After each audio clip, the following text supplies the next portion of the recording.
I'm Campbell, co-founder of Forge, host of the Future Leaders Summit, Gold Coast's largest network events for future leaders in their 20s. Today, we're going through the three biggest lessons I've learned from getting 150 people at our most recent summit. Let's dive straight in. So, the lessons. One, preparation. How you need to prepare for events like these, how we do it, the key takeaways that we have, and how we can do it well, and how we've found that we can do it bad, and what we try and avoid. You then have automations. So this all comes down to how can we capture and make sure everyone who registers for the events actually attends, and that's a big thing with automation, because when you start getting to 150 people events with 350 registered, it takes a lot of effort and you can't do it manually. And the third and probably the most critical is attention. How do you actually get people to come to your events, to register, to actually show up? That's the most important part. So we'll go through that last. Again, preparation. What does this actually look like? So for those of you who attended the Future Leader Summit, you would have known that we, the founders, did a speaker portion of it. And we got up on stage, we shared our story, where the Forge started, where everyone was, came in, and how we connected and bonded together. And that story wasn't just something that, with our skill level, we could have just got up and started rambling stuff off. We had to prepare, and we had to make sure that we put in the enough time and enough reps in order to get the results that we're looking for. And at the event, to be fair, it was pretty spot on. I'm very, very happy with our performance and how it all came out. But it would not have happened unless we did the preparations. And that's where we went to Kyle's house, co-founder of Forge. He's the content executive, manages all of our content. So big ups to him. But we went to his house. We went there every single day for the week before the presentation. And we from 6 p.m. till 10 p.m. we were there rehearsing day in, day out, 4 hours at a time, back to back to back to back. Just going through the script, reading it back and forth with each other, so we can get it ingrained so much that when we're on stage, we knew what we were saying, and it was simply just trying to present and make it as engaging as possible. And that is a key component to making these events so successful, is the preparation beforehand, right? And obviously there's lots of event prep that also goes into that. Not only was our speaker portion a lot, but also how do we prepare the events? How do we communicate with SeaWorld? Again, selling out SeaWorld is a big deal, and we were able to do it thanks to the support of our team and the support of SeaWorld, who helped us through the process as well. So what does that sort of look like? Again, working with SeaWorld as early as possible, getting them involved, helping them understand what we're looking for, what they can do to help us grow. And that getting that as early as possible was one of the biggest lessons that we needed to, because honestly, that was finalized pretty last minute. So if we could get in that early, I think that's going to be a key, and allow us to go to the venue early in order for us to go through a full simulation, which I'll probably touch on. I'll probably touch on this slide. That's fine. So I think one of the biggest things we had an issue was how do we should have done more preparation at the venue and run through an entirety of the event at SeaWorld. And I think we did that at home. We did lots of preps. We had everything ready, but we never did it at SeaWorld. So when it came to the actual event, we didn't know what to expect, and there were just slightly minor things that we noticed that could have been improved, and didn't allow the event to run as smoothly as what an 1,000-person event is, right? Because there's levels, and we're trying to get to that we want 1,000 people at one of our events. So the events this year, easy. How do we do that? We need to make sure everything's ironed out and make sure we're 100%. So that's one of the biggest lessons that we've taken away. Volunteers as well. Volunteers are going to be critical for us to continue growing. We have the lovely ladies up the front who probably let you in if you came and volunteered to do the photos and the videos. It was perfect, right? But how do we make it more secure and more streamlined in the fact on how we run everything? And again, I think that comes down to, let's really look at getting into the venue a couple of days beforehand, get some prep in, and then we can start looking at getting some more volunteers and help us through that process. Contingencies, big one. Obviously there was massive delays to Brisbane, so the event was delayed slightly. How do we deal with that? How do we make sure everything's running smoothly? These are some of the things that we're taking away from the most recent event. Now, automations. What does this look like? So biggest things here are your customer journey. how are you taking your customer from having no idea who you are all the way to someone who registers, and then to someone who ultimately attends? So there's no point in having 5,000 people register if you're going to get 200 people in room. How do we convert them to attendees? And this is where automations truly come in. What is your nurture process to get people inside and at the door attending? Right? Again, that's what you're optimizing for. You're not optimizing for registrations. You're not optimizing for follows. You're not optimizing for people to look at your landing page. You're optimizing to get people in the room so they can receive the value. And for us, it's completely free value to support future leaders. That is our vision. That is what we're trying to do. How do we do that? Well, we need people inside to actually attend so they can see the value for themselves. And once they do, they're sold. They're always coming back, right? What are your options? It's free. It's the best thing you can do.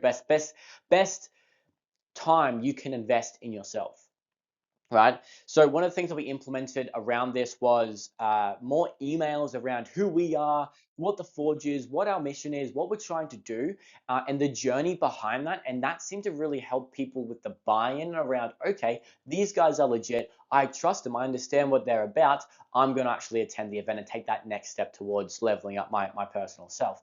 That was a big thing that we implemented. And then reminders. So this event, and we've actually done data on this as well, which I'm really passionate about, is we've gone ahead and understood that from implementing, I implemented from this, I think it was early Jan that I implemented it. Oh, sorry, like it was probably late Jan that I implemented it.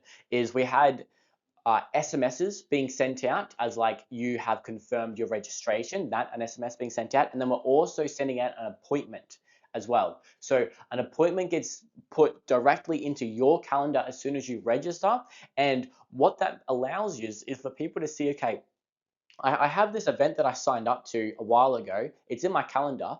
It's already booked in. Whether or not they see it, it doesn't necessarily matter because it should give them reminders when it's coming up, which is the key thing, is that like Outlook or Gmail will automatically remind them when that event is, and allow them to say, oh yeah, I did register for that. That's cool. I'm going to go. Right? Again, it's all about getting top of mind, especially when it comes to those days which are critical in terms of you know, if they register 60 days out, we've got 50 people almost registered for this next event, which is in 60 days time. How do we make sure that they can remember that they registered, right? It's all about being top of mind and constantly reminding them through the SMS, through the appointments, through the emails, all that sort of thing is what allows them to actually understand the value and then take that next step to attend. And then, of course, Kaizen is constantly improving. So what can we do to improve? So some of the lessons around this are, again, that three automations, emails, SMS, and appointments have been the biggest thing that we've taken away. That's going to be, that's what we're implementing moving forward. In terms of other improvements, we're starting to really dial in our email marketing and allow it to not just be full of spam, but really value-driven posts.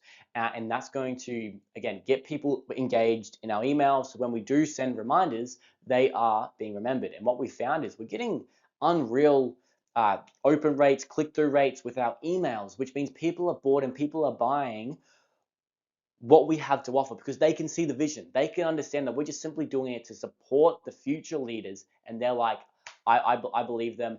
I want to do the same. I want to have an impact. I want to achieve my own freedom. And I know that if I work alongside these guys, that they're going to help me get my personal definition of freedom. But it's also going to, get their definition of freedom. But in return, I'm also going to get my definition of freedom, which is supporting the future leaders movement. That's what it's all about. Right? So continue improving everything that we do.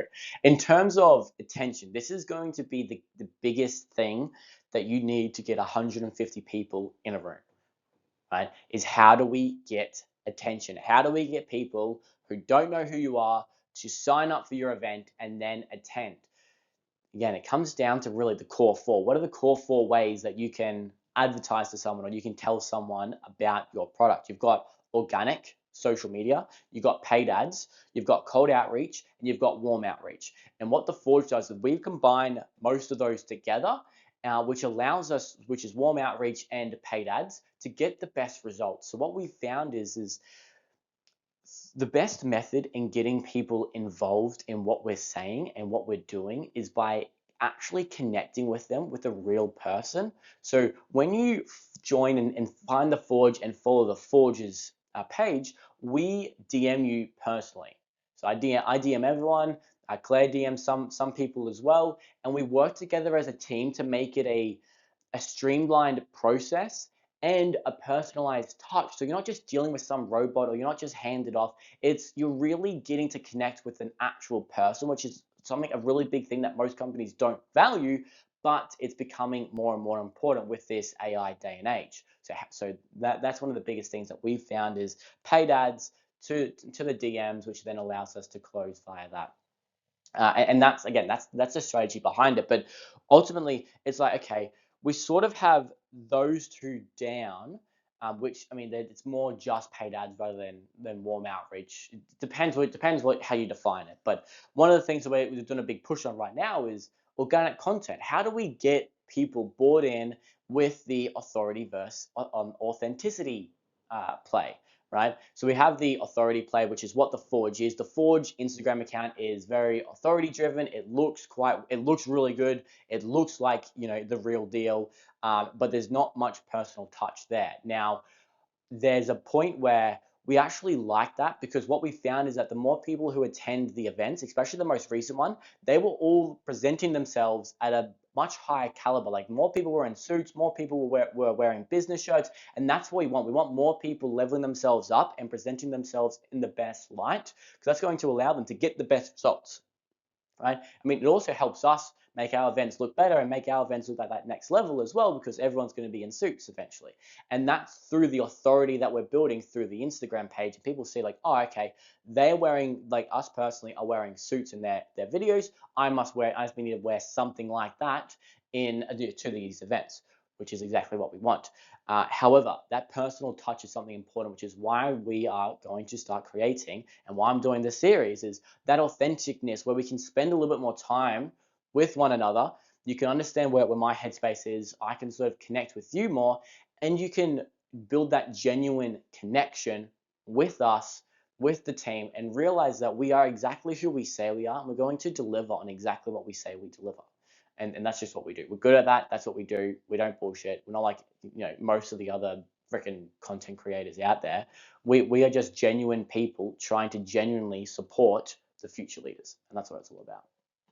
But that's a big push, though. Then one of the lessons that we've learned again is, look, Forge is really set up quite well. We need to focus more on the authority piece. How do we get genuine people? Like, what? No, we've found that like, people who attend, they're just genuine people. So if we can come across as more genuine, because we are, it's just gonna help us attract more people. So it's just gonna be a win-win. We attract more people. They get the resources that we have to offer. They then start leveling up. We feel like we're leveling up as well, because we are fulfilled, and that's what it's all about, fulfillment, which I'll touch in on a future episode. But hope you guys enjoyed. If there's anything you want to know, let me know in the comments below. And yeah, hope you guys enjoyed. See you all next time.